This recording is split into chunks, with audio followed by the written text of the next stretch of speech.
If love is the most sacred force we know, why do we place boundaries around it, deciding which loves deserve respect and which must be hidden?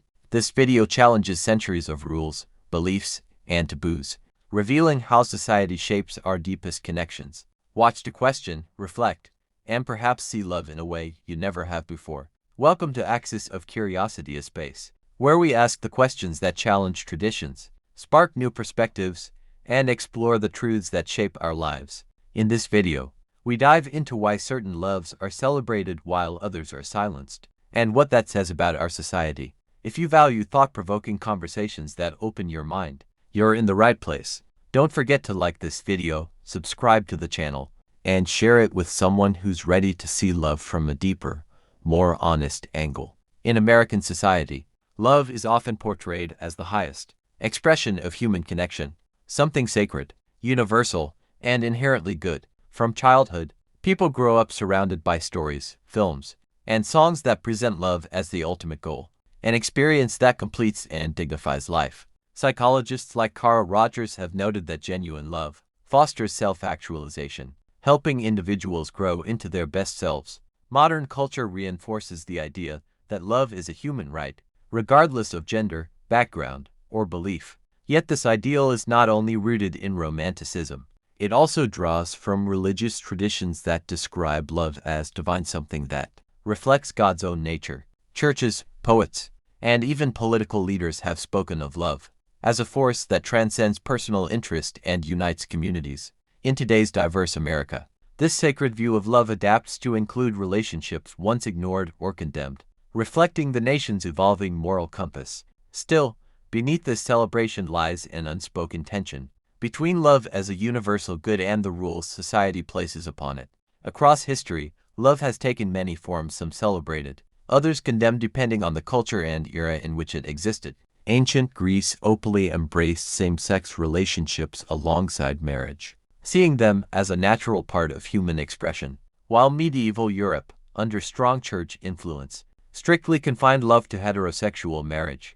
In some indigenous American tribes, two-spirit relationships were honored as sacred, blending spiritual and social roles beyond the binary. Meanwhile, royal courts in Asia and the Middle East sometimes allowed polygamous unions, framing them as symbols of status or divine favor, even as other cultures outlawed them entirely.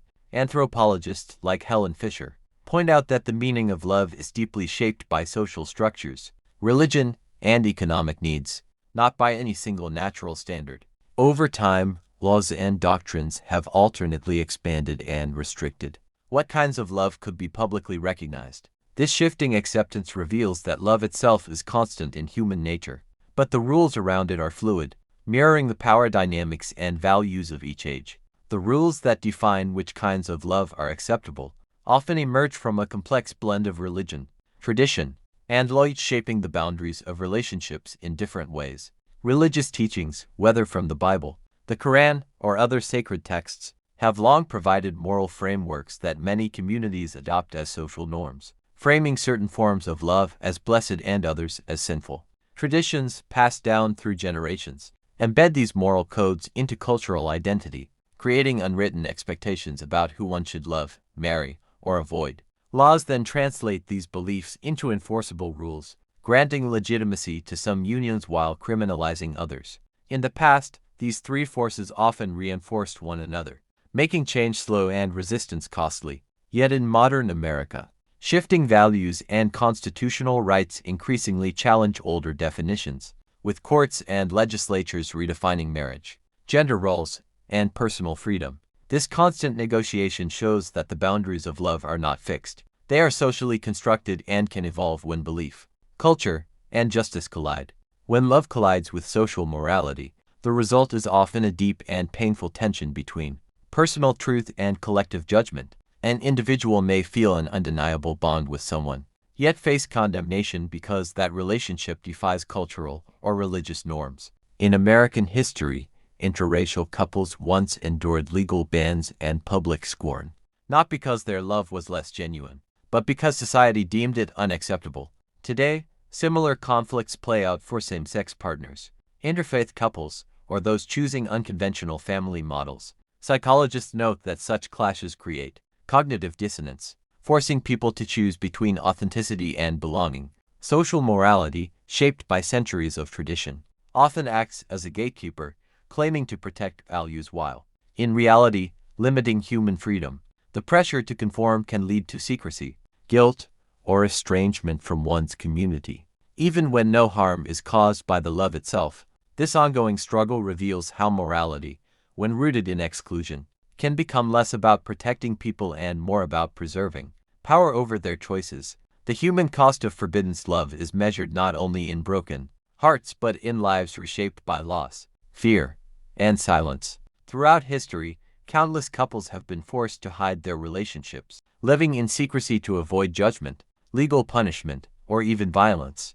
In mid-20th century America, interracial partners risked arrest in some states simply for marrying, while LGBTQ+ individuals faced job loss, family rejection, and public shaming for openly loving someone of the same gender. Psychologists highlight that such suppression can lead to chronic stress, depression, and a diminished sense of self-worth. As people are denied one of the most fundamental human needs, connection, these personal tragedies ripple outward, depriving communities of diverse examples of love and reinforcing cycles of prejudice.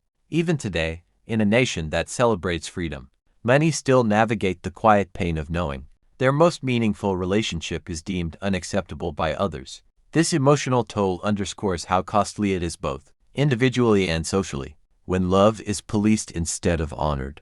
Love exists to protect people or to control them strikes at the heart of social ethics. Proponents of traditional moral rules argue that boundaries safeguard individuals from harm, guarding against exploitation, preserving family stability, and ensuring that love aligns with shared values. Yet history shows that these same rules have often been wielded as tools of control, reinforcing hierarchies of gender, race, and class. By dictating who can marry, when, and under what conditions, societies have shaped personal lives to serve broader political or religious agendas. Psychologists note that when morality becomes rigid and fear-based, it shifts from guiding ethical behavior to policing personal freedom. In modern America, debates over same-sex marriage, reproductive rights, and gender identity reveal how morality can be invoked both to expand compassion and to justify exclusion. Ultimately, whether morality nurtures or restricts depends less on the values it claims to uphold and more on whose freedom it protects and whose it denies. Rethinking what makes love sacred requires moving beyond rigid categories and inherited taboos toward a vision where the value of love is measured by the honesty, respect, and care it fosters. In such a society, the worth of a relationship would not depend on whether it fits an approved template, but on the well-being and mutual growth of those involved. Religious and cultural traditions could still inspire love's depth and meaning, yet without being used as barriers to exclude those whose love takes a different form.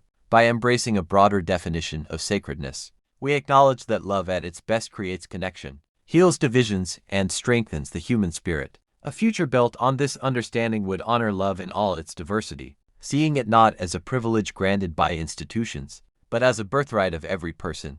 Thank you for watching this video and joining in this important conversation. If you found it thought-provoking, please give it a like and subscribe to the channel for more explorations into life, belief, and society.